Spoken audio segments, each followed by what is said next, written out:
The sky was bleeding fire when the Argent Dawn fell. Lieutenant Jacob Wells had seen many battles, but nothing like this. His ship screamed as it tore through the upper atmosphere of the unknown planet. Metal melted, alarms wailed, and all he could do was hold the controls and pray the crash would kill him fast. It didn't. When he woke, there was silence, the kind that feels too big, too empty. The wreck of the Argent Dawn lay scattered across a black sand beach. The sea nearby shimmered in colors that hurt his eyes, purple, green, and silver all at once.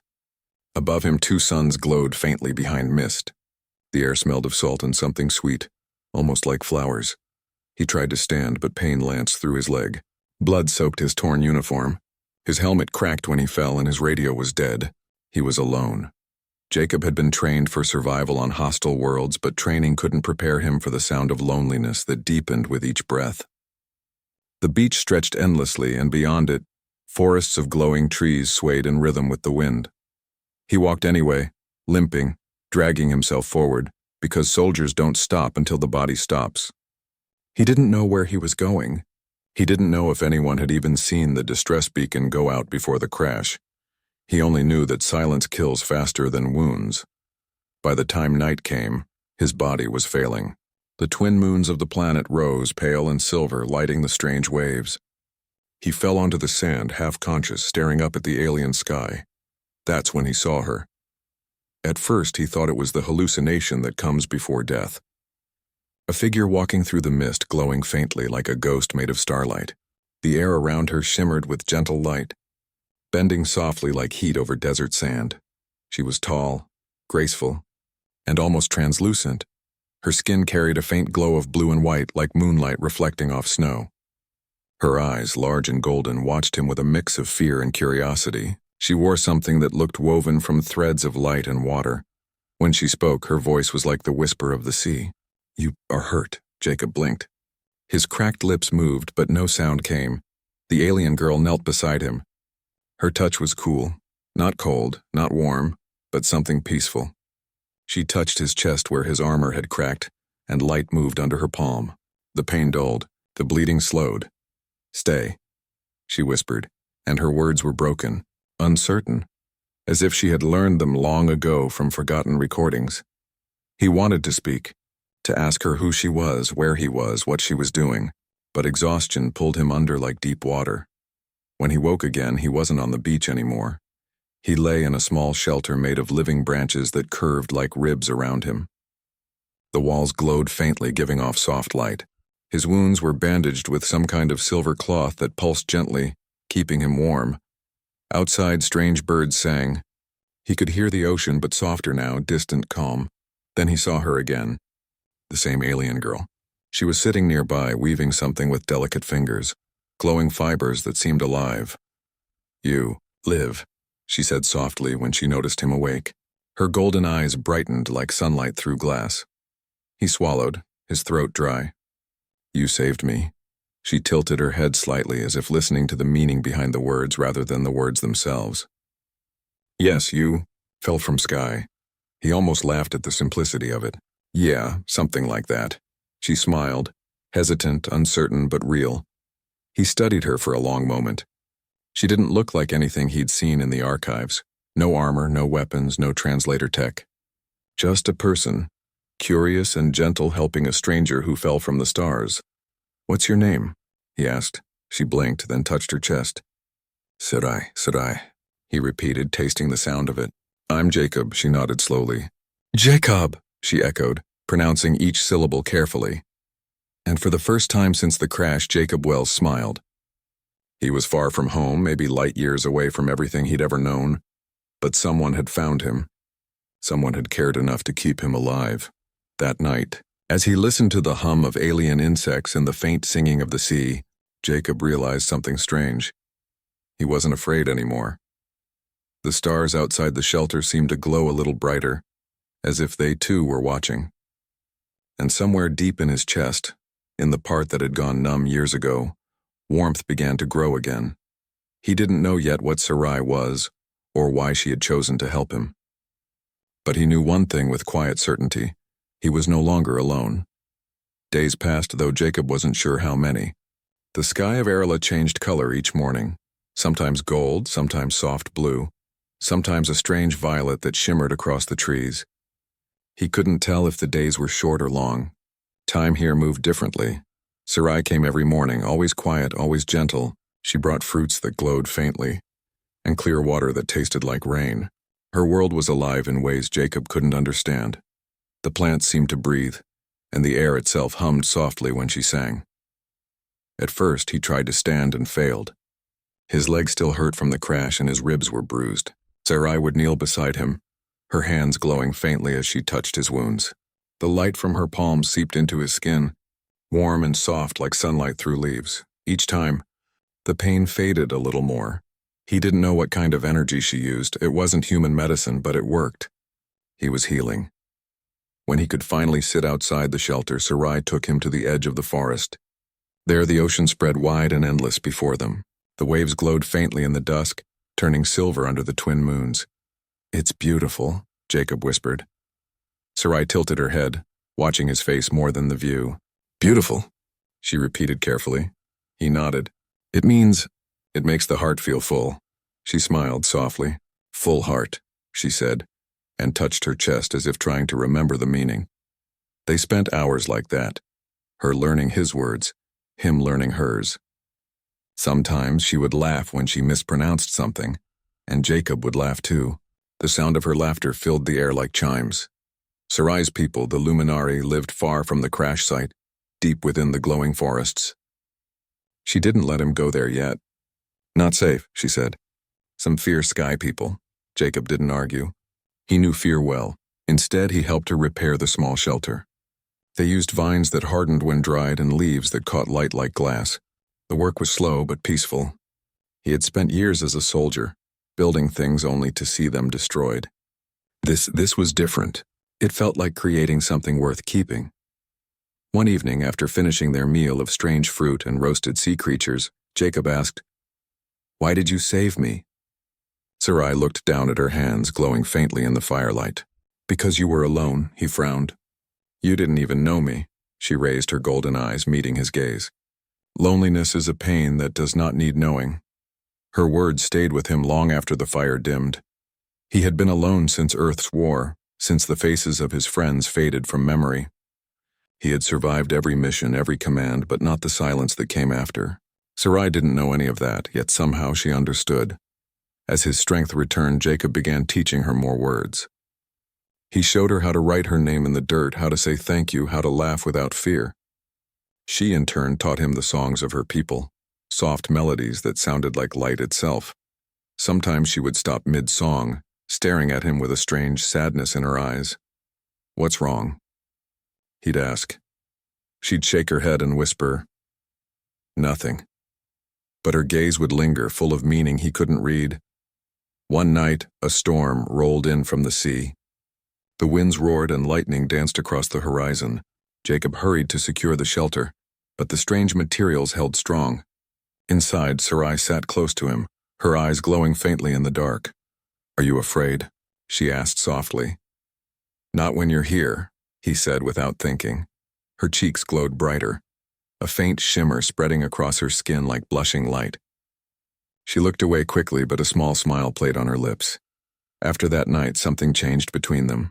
They spoke less, but their silences were warm, not empty. Sometimes Jacob would catch her looking at him as if memorizing his face.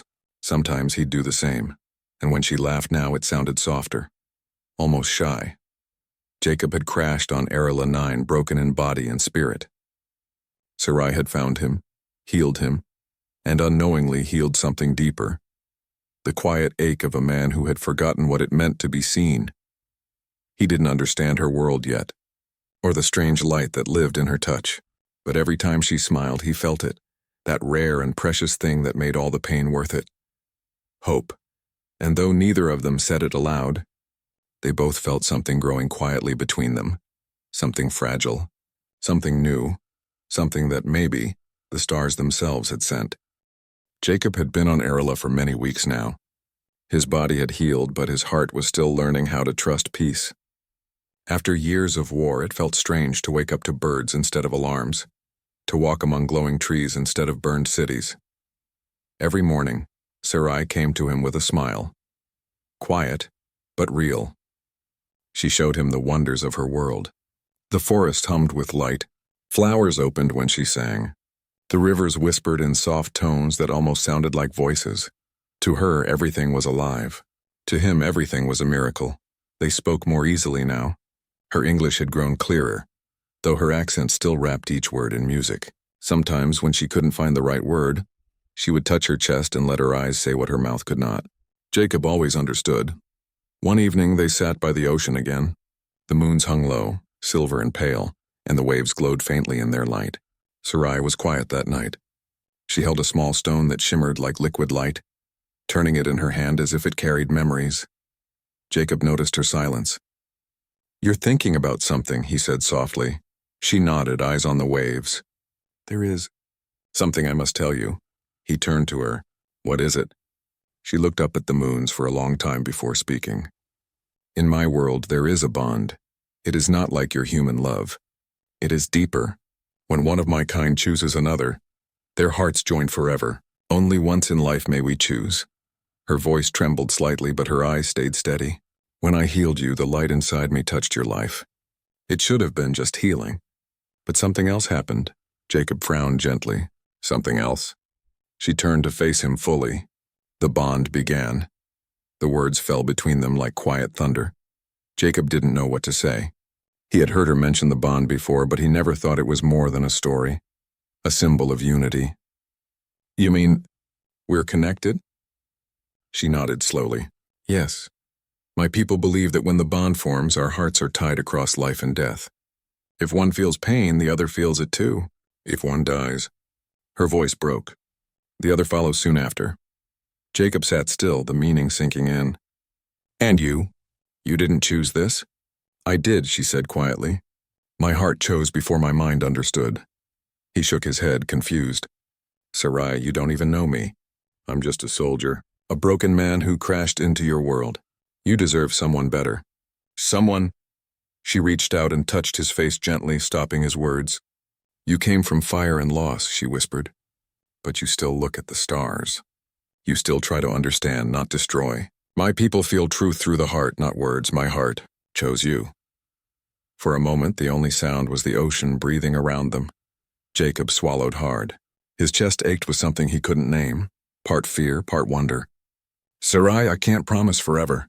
Humans, we don't live that way. We love, we lose, we try again. We break," Sarai smiled sadly. "Then I will love your breaking too." He looked at her then. Really looked. The soft glow on her skin, the warmth in her eyes, the fragile courage in her voice. She was not just an alien.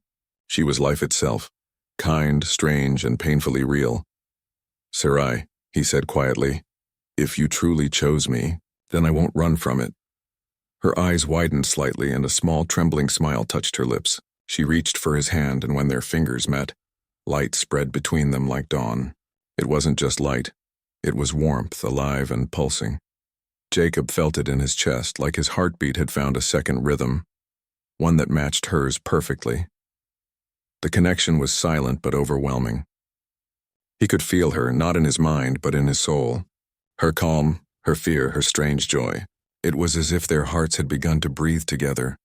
When the light faded, Sarai looked at him with tears shining in her golden eyes. "It is done," she whispered. "Our bond is real." Jacob exhaled slowly, his throat tight. He didn't know what fate had tied them together, but he knew one thing. He didn't want to break that tie. Not now, not ever. He looked up at the moons and then back at her. "Then it seems," he said softly, "your world chose me too." She smiled, not with her lips, but with her entire being. And as the ocean whispered around them, the soldier and the alien sat side by side beneath the glowing sky. Two souls joined by something far greater than words or worlds. And for the first time in forever, Jacob felt whole. Peace is fragile, like glass in the hands of time. Jacob and Sarai had found a rhythm together, quiet and beautiful. But even the gentlest dreams cannot last forever. It began with the sky. One morning, the air carried a strange sound, a low, steady hum that didn't belong to Erila. Sarai stopped walking, her golden eyes wide. "What is that?" she asked softly. Jacob froze. He knew that sound. Engines. Human engines. He ran to the ridge that overlooked the coast. Far in the distance, silver dots burned through the clouds. Ships. Military ones. The emblem of the Earth Federation gleamed faintly on their sides. The rescue fleet had come. For a moment, Jacob's heart lifted. Help had arrived. He wasn't forgotten. He could go home. But then he looked at Sarai, standing behind him, her pale light trembling like a candle in the wind, and the thought of leaving her felt like another kind of death. He turned back to the sea. "They found me," he whispered. Sarai's voice was quiet. "Your people?" He nodded slowly. "Yes, my people." She looked down, her hands twisting together. "Will they hurt mine?" Jacob didn't answer right away. He knew the Federation's hunger for control, for knowledge. They would see the Luminari as a discovery, not as lives. "They might," he said honestly. "They'll want to study you, your people, your energy." Sarai's light dimmed. "We are not things to study." "I know," Jacob said, his voice breaking. "I'll talk to them. I'll make them understand." He wanted to believe that. He wanted to believe his words could change the way his people thought, but deep inside he knew the truth. Command didn't listen to compassion. They listened to power. When the ships landed days later, Jacob went alone to meet them. He walked across the black sand with a mix of dread and hope. The first face he saw when the ramp opened was Commander Hale, a man he once served under. "Lieutenant Wells," Hale said, relief flickering in his eyes. "You're alive. We thought you were gone." "I'm alive," Jacob replied, "but this planet isn't empty, sir. There's life here, intelligent life." Hale's expression changed. Interest, calculation. "Show me." Jacob hesitated. "They're peaceful. Don't come here with weapons." Hale gave a small smile that didn't reach his eyes. "You know protocol, Wells. Every new world is under Federation review. If these beings exist, they must be cataloged and secured." Jacob's jaw tightened. "Secured?" "They're not property. They saved my life," Hale sighed. "You've been down here too long, son. We'll take it from here," but Jacob didn't move. "No, you don't understand. They're not a threat." Hale gave a signal. Soldiers stepped forward, rifles raised. "Move aside, Lieutenant." "That's an order." Something in Jacob snapped. "No." He stood his ground, staring into the eyes of men he once called brothers. Behind him, the forest shimmered faintly. Sarai's world watching in silence. Hale's tone hardened. "You disobey again and I'll have you detained for treason." "Treason?" Jacob laughed bitterly. "For protecting someone who saved me?" Hale's face turned cold. "For forgetting who you belong to." Jacob's hands curled into fists. "I know exactly who I belong to," he said softly, turning toward the trees. "And it's not you anymore." When he returned to Sarai that night, she was waiting. Her eyes searched his face, full of fear and trust. "What did they say?" He sat down beside her, the firelight dancing between them. "They're coming," he whispered. "They won't listen." Sarai's expression hardened, a quiet strength glowing in her gaze. "Then we will protect our home." Jacob reached for her hand. "If you run, they'll chase you. If I stay, maybe I can stop them." She shook her head quickly. "No, if you stay, they will kill you." He smiled faintly. "Then at least I'll die for something real." Tears shimmered in her golden eyes. She leaned close, pressing her forehead to his. The air between them glowed softly, their bond humming with pain and love. "I do not want to lose you," she whispered. He closed his eyes. "You won't, not while I'm breathing." Outside, thunder rolled across the ocean. The storm had come, not of rain or wind, but of men and metal. And beneath the twin moons, a human soldier and an alien girl sat together, holding hands in silence, ready to face the storm that would test their love, and the strength of the bond that tied their hearts forever. The night before the soldiers came, the forest was too quiet. Even the glowing trees seemed to dim, as if the world itself was holding its breath. Jacob and Sarai sat near the edge of the woods, the ocean wind brushing against them. Jacob had barely slept. His thoughts twisted like storm clouds. He had sent one last message to the human camp, begging Commander Hale to leave the Luminari in peace. He had told him about Sarai, about how she saved him, about her people's kindness. There had been no reply. Now, the faint hum of machines rolled through the night air. The Federation was coming. Sarai stood beside him, her hair glowing faintly in the darkness. "They will not listen, will they?" she asked quietly. Jacob shook his head. "No, they think they're saving me, and saving themselves." She looked at him with sadness and strength. "You are one of them, and yet you stand against them." He turned to her, his voice rough. "I can't let them hurt you. Not after everything you've done for me." Her golden eyes shimmered. "You are part of my bond now. If you fight, I fight too." He tried to argue, but she placed a hand on his chest over his heart and shook her head gently. "You cannot protect me by standing alone." Dawn came slow and red. The first ship landed on the shore, burning the sand beneath its engines. Soldiers poured out, human, armored, and armed. They moved like a wave of steel and noise through the glowing forest. Jacob stepped forward unarmed, hands raised. "Stop, you don't have to do this," he shouted. Commander Hale stood at the front, his face hard as stone. "Lieutenant Wells, stand down. You are interfering with Federation protocol. These people aren't enemies," Jacob pleaded. "They're not a threat."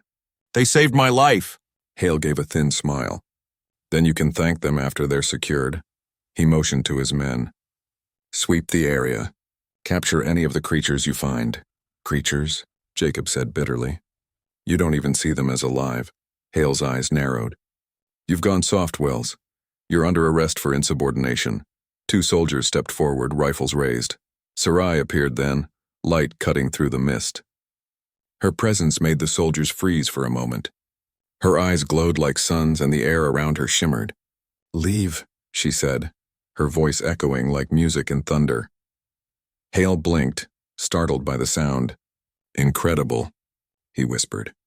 "You can speak our language." Sarai stepped beside Jacob, her hand finding his. "I learned it for him." The commander's gaze turned sharp. "Then you understand what's happening. Surrender and no one has to get hurt." Sarai's voice was calm but cold. "You bring hurt wherever you go." Before Jacob could stop him, Hale raised his hand. "Open fire." The air exploded with sound and light. Plasma shots tore through the trees, shattering the quiet forest. Jacob pulled Sarai down behind a rock, heart pounding. "Run!" he yelled, but she didn't. Her hands glowed, brighter and brighter, until the very ground trembled. A wave of light burst outward, pushing the soldiers back. Their weapons sparked, their visors cracked, and the air filled with screams and confusion. "Sarai, stop!" Jacob shouted. "You'll kill them!" Tears streamed down her glowing face. "They came to kill us first." He reached for her hands, pulling her close. "Please, don't become what they fear." She trembled, then lowered her hands. The light faded, leaving silence, broken only by the hiss of smoke and the sound of soldiers retreating toward the ships. Commander Hale stood, fury and disbelief in his eyes. "You've made your choice, Wells. You're done." Jacob stared at him. "Maybe, but at least I chose right." Hale gave a sharp nod. "Fine, if you're not with us. You're the enemy." The ships lifted off, leaving behind fire and ruin. Jacob watched them vanish into the gray sky, knowing what that meant. More would come. The Federation never gave up. When the silence returned, Sarai fell to her knees, exhausted. Her light dimmed, her body trembling. Jacob caught her before she hit the ground. Hey, I've got you," he whispered, holding her close. She looked up weakly, her eyes full of sorrow. "Your people will not stop, will they?" "No," Jacob said softly, brushing a strand of glowing hair from her face. "They'll come back, and next time they'll bring everything." Her lips trembled. "Then we must be ready." Jacob nodded, though his chest felt heavy with guilt. "I'll fight for you, Sarai, for your people, for our bond." She rested her head against his shoulder, her light fading to a soft glow. "You already are," she whispered. As the sun rose over the broken beach, Jacob held her and stared at the sky where the ships had gone. He knew the Federation would return, and when they did, he would no longer be one of them. He was hers now, completely. And this time, he would fight for love, not orders. The days that followed were quiet, too quiet. The wind carried no birdsong and the sea no longer sang. The forest had dimmed, as if Erla itself was waiting for what was to come. Jacob and Sarai knew the Federation would return. They always did. The humans called it reclaiming order, but Jacob knew it was just another word for conquest. Together, he and Sarai prepared. She gathered her people, the Luminari, who glowed like starlight beneath the trees. They trusted her completely, their chosen leader, their light-bearer. Jacob helped them build defenses from the wreckage of his ship. He taught them how to hide, how to aim, how to survive. But every time he looked at Sarai, he wished it hadn't come to this. She wasn't made for war. Her world was peace and music and light. And yet here she was, standing tall beside him, ready to fight for her home. And for him. One evening, before the battle, they stood on a high cliff overlooking the ocean. The air shimmered faintly, glowing with the energy of her people preparing below. "Jacob," she said quietly, her voice carried by the wind. "When I was a child, I was told that light can heal everything. I believe that. But now I see some things light cannot heal. Some things must be defended." He turned to her, brushing a hand against her cheek. "You shouldn't have to fight, Sarai, not for me," she smiled sadly. "Not for you. For us." He looked into her eyes, those golden, endless eyes, and saw not fear but peace. It broke him a little more inside. "If this is our last night," he began. She placed a finger on his lips. "Then let it not be filled with sorrow." Under the twin moons, they held each other in silence, no words, no promises, only the soft pulse of the bond between their hearts. When dawn came, the sky burned red again. The Federation fleet returned, larger this time, their ships dark as iron. The forest trembled as their engines roared overhead. Commander Hale's voice echoed from a loudspeaker, sharp and cold. "To the unidentified alien settlement, surrender now. You are harboring a Federation traitor. Failure to comply will result in total elimination." Jacob stood beside Sarai at the edge of the forest, his rifle in hand. "He's talking about me," he said with a small, tired smile. Sarai looked at him. "Then they will meet the man I chose." The first blast hit moments later. Trees exploded into fire, light clashing against darkness. The luminary fought back, their energy flaring in waves of gold and white. Jacob fired his weapon until his shoulders ached, shouting orders to whoever could hear. The battle was chaos, light and steel, hope and destruction colliding. Sarai moved like a living flame, her hands raised, releasing bursts of energy that shielded her people. Her voice echoed in the air, ancient words that shimmered with power. Jacob stayed close, covering her from behind, fighting with everything he had left. But there were too many soldiers, too many machines. A blast struck near them, throwing Jacob to the ground. His weapon flew from his hands. When he tried to rise, pain tore through his side. He saw red, blood, smoke, the broken ground beneath him. "Jacob!" Sarai screamed, rushing toward him. She fell to her knees, pulling him into her arms. Her light flickered wildly, pulsing with fear. He coughed, tasting iron. "It's okay. It's just a hit." She shook her head desperately. No. You cannot leave me." He smiled weakly, his hand finding hers. "You told me once your bond is for life. Then I'm not going anywhere." Her tears glowed as they fell onto his chest. Around them the battle raged on, but for a moment the world grew still. "Sarai," he whispered, his voice fading. "You have to end this.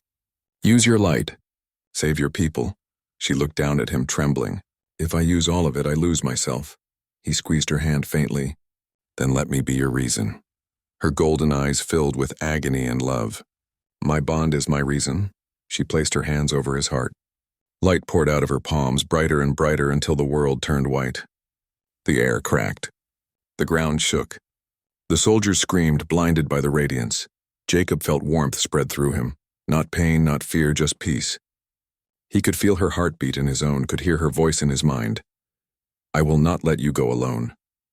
The light rose higher, consuming everything, the ships, the fire, the sky. And then, silence. When the brightness faded, nothing of the battle remained. The forest was quiet again.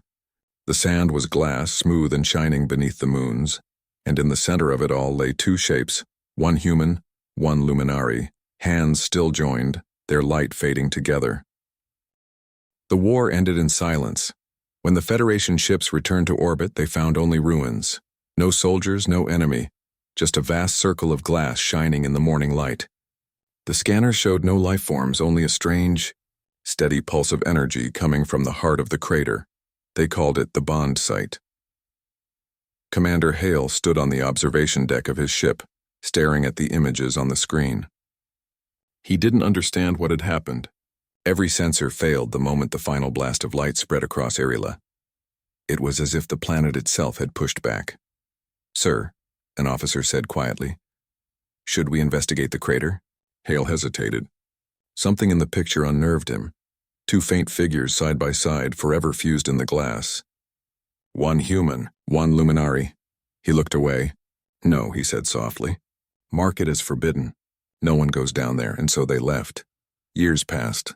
The story of Arila faded into rumor, a tale of a lost lieutenant and a mysterious alien race. Some said the planet was cursed, others said it was holy, but no one dared to return, until 100 years later when explorers came again. Their ship landed near the coast where the Argent Dawn once crashed. The world had changed. The forest had grown back. Glowing brighter than before, the sea sang louder, and the air felt alive with gentle energy. Among the explorers was a young woman named Mira Wells, a historian who had spent her life studying the records of her ancestor, Lieutenant Jacob Wells. When she stepped onto the glass field of the bond site, her breath caught. The ground beneath her feet shimmered with soft golden light. At the center of the crater, two shadows were fused into the glass, one tall and strong, the other slender and radiant. She knelt beside them, feeling warmth through the glass, though the air was cool. "So it's true," she whispered. "You really stayed." The air around her shimmered faintly. Then, faint, almost like a sigh, a voice echoed through the wind. "One bond for life, and my heart chose you." Mira froze. It wasn't mechanical. It wasn't an echo. It was alive, old and distant, but filled with emotion. She looked around, heart racing. The trees swayed, their light pulsing in rhythm with the voice. The planet itself seemed to breathe. Mira touched the glass again and felt a soft pulse beneath her fingers, like a heartbeat. "Grandfather," she whispered, her eyes wet. "You found something the world couldn't understand." The other explorers called her name, but she didn't answer right away. She was lost in the stillness and the strange peace that surrounded her. She could almost feel them, Jacob and Sarai, their presence lingering like the warmth of a fading fire. She imagined them standing together under the twin moons, hand in hand facing an army with nothing but love and courage. It sounded impossible, yet the proof was here, glowing beneath her palms. When she finally spoke, her voice was soft but full of awe. "He didn't die a soldier," she said. "He died human." That night the explorers camped near the crater. As the stars filled the sky, something strange happened. The grass around the bond site began to glow, soft and golden, spreading outward like ripples in water. Then came the singing. It wasn't a song from any human mouth, but a harmony of light and sound rising from the earth itself. It carried sadness, hope, and something greater. Love that had outlived death. Love that had become part of the planet's soul. Mira stood there, tears shining in her eyes, whispering to the stars, "You did it, Jacob. You made them see what love can be." Her voice trembled as the wind answered, faint and distant like a promise carried across centuries. "Love is the light that never dies." The others heard it too, and for a long time no one spoke. Before leaving, Mira placed a small metal plaque near the center of the crater. It read simply, "Here rests Jacob Wells of Earth and Sarai of the Luminari, 2 hearts, 1 bond, 1 light." When the team's ship rose into the sky, the planet glowed below them, bright and peaceful, its light stretching toward the stars like an endless heartbeat. And far above, among the constellations, those who still believed in miracles said they sometimes saw 2 shapes of light drifting together, one blue, one gold, and moving hand in hand across the stars. They say that when love is true, it never ends. It becomes something greater, something eternal. And somewhere, beyond time, a soldier and an alien girl still walk side by side beneath a sky that will never fade, whispering the words that began it all. "My world allows 1 bond for life, and my heart chose you."